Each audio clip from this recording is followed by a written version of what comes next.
Good morning, Detective Maya. It is a beautiful, sunny day to solve some mysteries.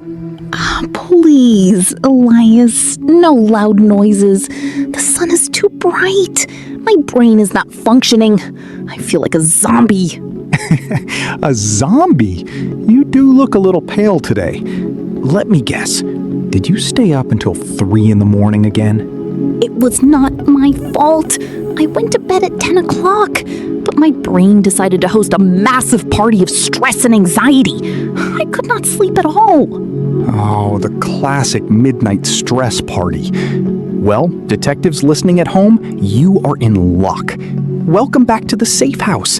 I am Elias. And I am Maya. Welcome to the English Cipher. Today, we are investigating a topic that affects every single human on Earth, our night routine. Exactly. Most people think a productive day starts in the morning, but that is a complete myth. A productive day actually starts the night before. How you spend your evening changes everything.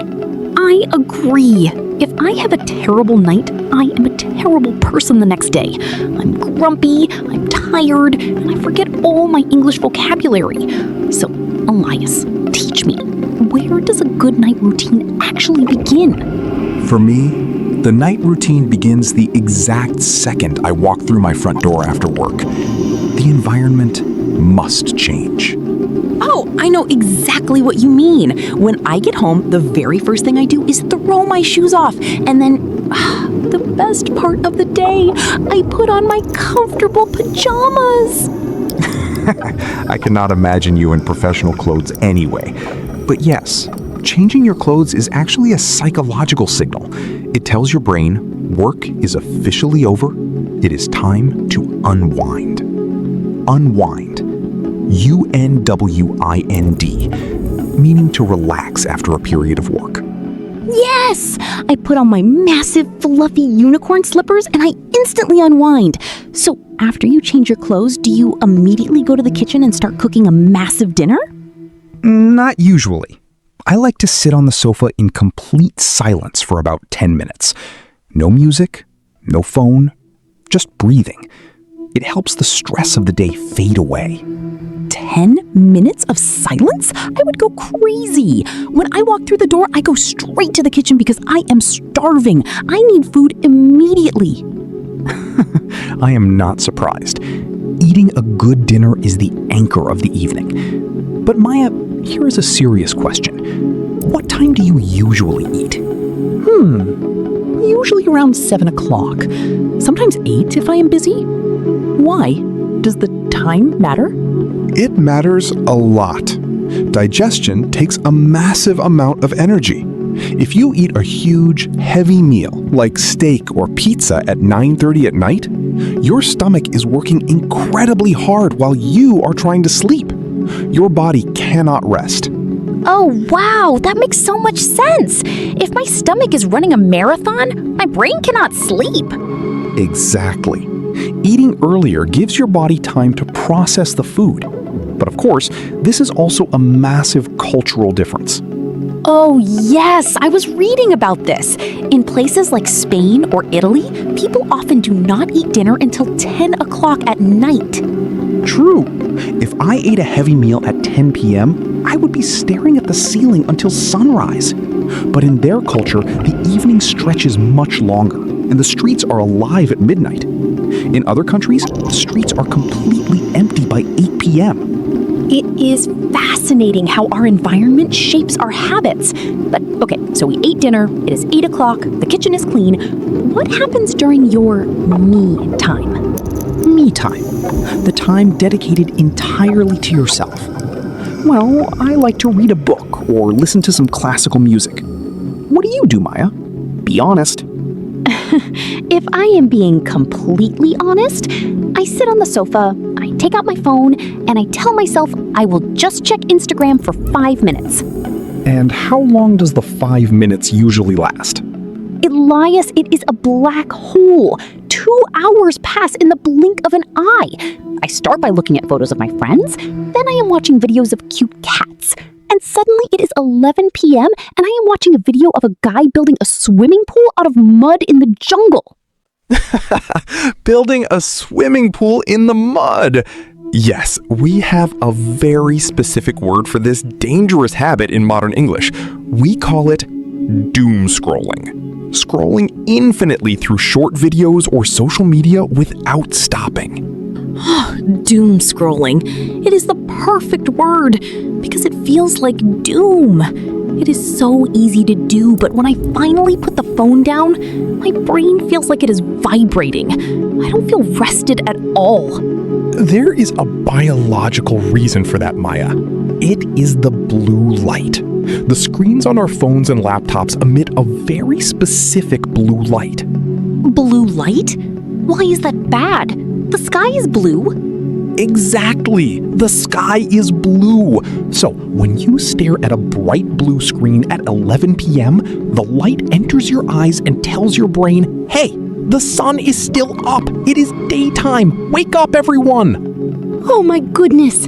So my phone is literally tricking my brain into thinking it is the middle of the afternoon? No wonder I cannot sleep.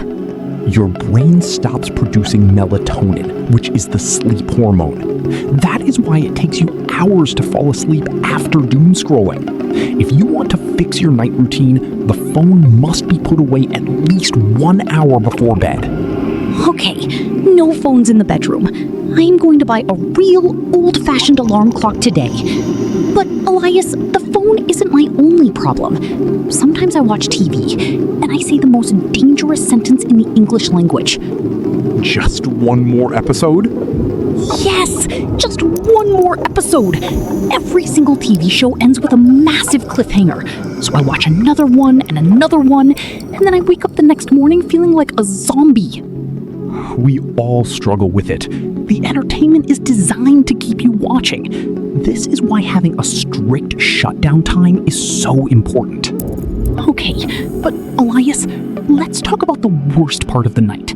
You put the phone away, you turn off the TV, you lie down in the dark. The room is quiet, and suddenly your brain starts talking. Yes, the worry monster. Yes, it is a party of stress. My brain says, hey, Maya, remember that embarrassing thing you said to the barista 5 years ago? Let's think about it. Oh, and do you remember all the emails you forgot to send today? Let's worry about tomorrow's to-do list. This is incredibly common. During the day, we are so busy with work, noise, and screens that we suppress our thoughts. When we finally get quiet in the dark, all those unorganized thoughts rush to the surface. So how do I stop it? How do I tell my brain to shut up? You do not fight it in your head. You use a technique called the brain dump. Keep a physical notebook and a pen on your nightstand. Before you lie down, write out every single thing you are worried about. A brain dump? You just write the to-do list on paper? Yes, if you leave it in your head, your brain thinks it has to remember it, so it keeps repeating it. If you write it on paper, your brain says, okay, the information is safe on the paper. I don't need to hold on to it anymore. I can finally sleep. That is absolutely brilliant. The information is safe on the paper. I am doing that tonight. Okay, so my brain is empty. Now we prepare the body, the actual bedtime routine. This is the final preparation. For me, it is simple. I wash my face, brush my teeth, check the locks on the doors, and go to bed. Typical man! Your routine is 2 minutes. My skincare routine alone is 12 steps. I have cleansers, toners, serums, night creams, eye creams. It is an Olympic sport. Whatever makes you feel relaxed, Maya. But the environment of the bedroom is universal. If you want deep sleep, the room must be dark, and it must be cool. Oh yes! I cannot sleep if the room is hot. I need it to feel like a refrigerator so I can hide under my heavy blankets. Nodding. Scientifically, your body temperature needs to drop to initiate deep sleep. And what about noise? Do you sleep in complete silence? never. I live in a busy city. There are sirens and cars. I use a little machine that plays rain sounds. It blocks out the city noise. Ah, white noise. White noise is excellent because it gives your brain a consistent, boring sound to focus on, masking sudden loud noises that might wake you up. But Elias, what happens when you do everything right? The room is cold, the rain sounds are playing, the phone is away, but you wake up at 3 a.m. and you cannot go back to sleep. Insomnia. Insomnia is terrible. You look at the clock, you see 3 a.m., and the panic starts. You do the math in your head. If I fall asleep right now, I will get exactly 3 hours and 12 minutes of sleep.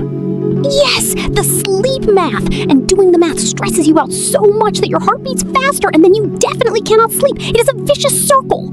Exactly. The number one rule of waking up in the middle of the night: do not look at the clock. Turn the clock around. The time does not matter. If you cannot sleep after 20 minutes, get out of bed. Get out of bed? But I want to sleep. If you stay in bed tossing and turning, your brain associates the bed with stress and frustration. Get out of bed, sit in a chair, and read a boring book in dim light until your eyes get heavy. Then go back to bed. That is very smart. Break the cycle of stress. You know, Elias, instead of worrying at night, my grandmother used to tell me to count my blessings instead of counting sheep. Your grandmother was a very wise woman. Gratitude is the ultimate sleep medicine. If you end your day by thinking of 3 positive things that happened, you replace anxiety with peace. I love that. Reflecting on the good things, like the coffee was hot today, the sky was clear, and I got to record a podcast with my favorite detective. And I survived another day of your chaotic energy, Maya. But seriously, building a consistent night routine changes your life. Consistency. Doing the same healthy things every single night. Consistency is the key to learning English, and it is the key to waking up happy. Okay, detectives, let's review the massive amount of evidence we gathered today. Number 1, change your environment when you get home. Unwind. Number 2, eat earlier so your body can rest. Number 3, beware of the blue light. Stop doomscrolling an hour before bed. Number 4, do a brain dump to get the worry monster out of your head and onto paper. Number 5, keep your room cool, dark, and maybe use some white noise. And number 6, if you wake up at 3 a.m., do not do the sleep math. Turn the clock around. Detectives, now it is your turn to take action. We want to hear from you. Go down to the comment section right now. If you watch this entire investigation, type the secret password Moonlight. Commenting Moonlight shows us that you have the focus and discipline to improve your English. And while you were there, tell us, what is one healthy habit you are going to add to your night routine tonight? Are you going to read a book? Are you going to hide your phone? Tell us. We love reading your comments. If you enjoyed this episode, please leave a like, subscribe to the English Cipher, and share this with a friend who struggles with sleep. Thank you for joining us in the safe house today. I am going to go home, throw away my phone, and sleep for 10 hours. I will believe it when I see it, Maya. Good night, everyone, and keep practicing. Case closed.